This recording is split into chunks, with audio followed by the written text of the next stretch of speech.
एक आदमी रात के समय अपने घर जा रहा था।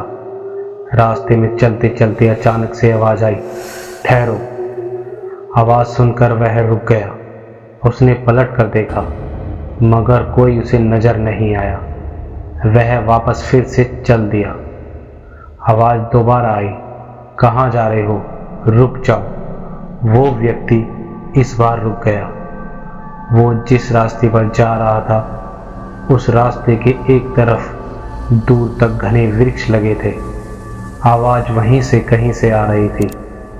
उस व्यक्ति ने उन्हीं घने वृक्षों की ओर दृष्टि दौड़ाई।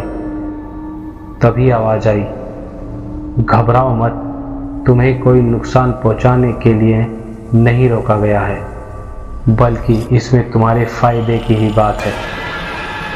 उसने कहा, तुम कौन हो? यह सवाल अभी मत करो, पर तुम मुझे दिखाई क्यों नहीं दे रहे हो? फिक्र मत करो, मैं बहुत जल्दी तुम्हारे सामने प्रकट हो जाऊंगा। तुम मुझे अपना नाम बताओ। उसने कहा, मेरा नाम सुभाष गौड़ है। सुभाष, ध्यान से देखो उस जमीन को जो तुम्हारी आंखों के सामने है। उस जमीन के किसी एक हिस्से पर तुम्हें कुछ चमकता नजर आएगा। उसने वैसा ही किया जैसे कि उससे कहा गया, यानी उसने अपनी आंखों के सामने वाली जमीन पर नजर दौड़ानी शुरू कर दी।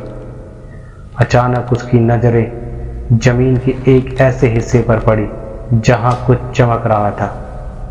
ऐसा लग रहा था जैसे कोई हीरा चमक रहा हो। वह झट से चमकते हीरे की ओर भागा।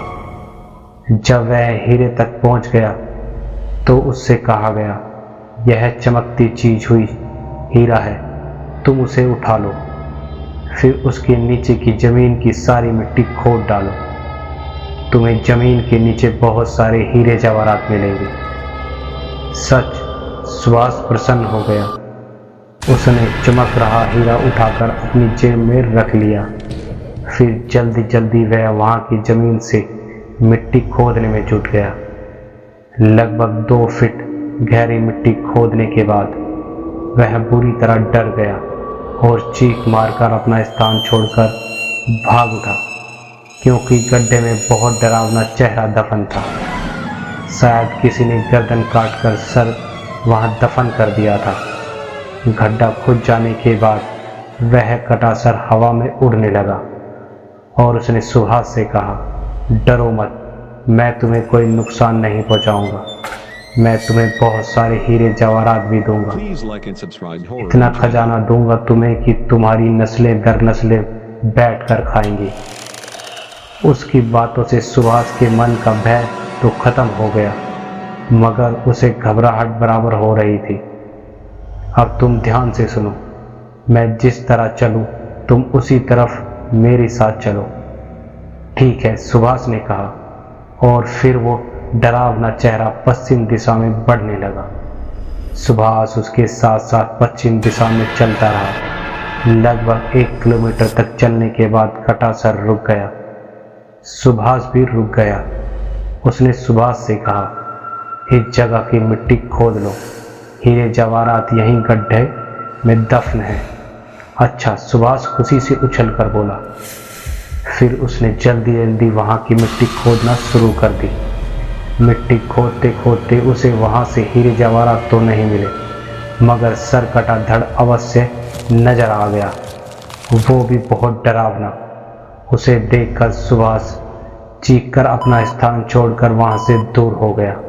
तभी हवा में ठहरी उस डरावनी शक्ल ने कहा, डरो मत, यह मेरा ही शरीर है।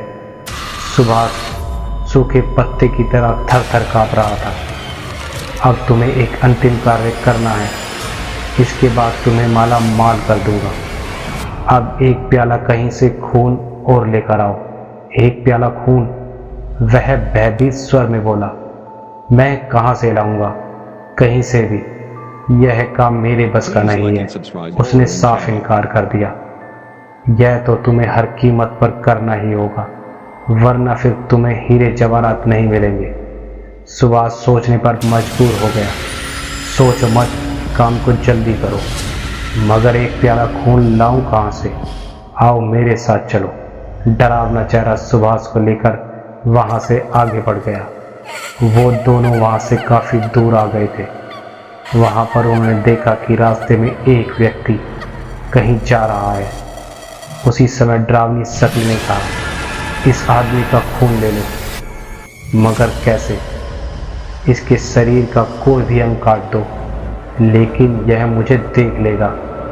अगर उसने मुझे पहचानते हुए पुलिस में रिपोर्ट कर दी तो मुसीबत आ जाएगी। तो फिर एक काम करो। सुभाष ने कहा, क्या? इसे जान से मार दो। नहीं नहीं, सुभाष डर गया और उसने कहा, क्यों? यह मुझसे नहीं होगा, कोशिश करो, सब होगा। नहीं, मैं इसे नहीं मारूंगा। तुम्हें इसे मारना ही होगा। मैं किसी कीमत पर इसे नहीं मारूंगा। अगर तुमने इसे खत्म नहीं किया तो ध्यान रखो, मैं तुम्हें इतनी बड़ी मुसीबत में फंसा दूंगा कि पूरा जीवन बैठकर रोते रहोगे। माफ कर दो, मैं इस आदमी को नहीं मार सकता। सुभाष गिड़गिड़ाने लगा। जल्दी करो सुभाष, कहीं ऐसा ना हो कि किसी और की मुसीबत तुम्हारे गले पड़ जाए। पर तुम एक प्याला खून का करोगे क्या? मैं एक प्याला खून के बगैर जीवित नहीं हो सकता। मुझे जिंदा होने के लिए एक प्याला खून हर कीमत पर चाहिए। सुभाष सोचने लगा। देर मत कर मूर्ख, डरावनी शक्ल ने क्रोधित स्वर में कहा, जल्दी जाकर उसे खत्म कर। इसी के साथ डरावनी चेहरे ने जादू से सुभाष को एक खंजर व एक प्याला दिया। खंजर संभाल सुभाष उस व्यक्ति की ओर बढ़ा जो रास्ते से गुजर रहा था। शीघ्रता के साथ सुभाष ने उस व्यक्ति का गला काट उसे खत्म कर दिया। उसके घाव से बहता खून का प्याला भर वह डरावनी शक्ल के पास आ गया।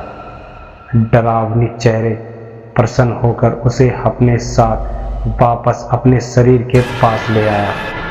वहां पहुंचकर बोला, इस खून को मेरे शरीर पर डाल दो।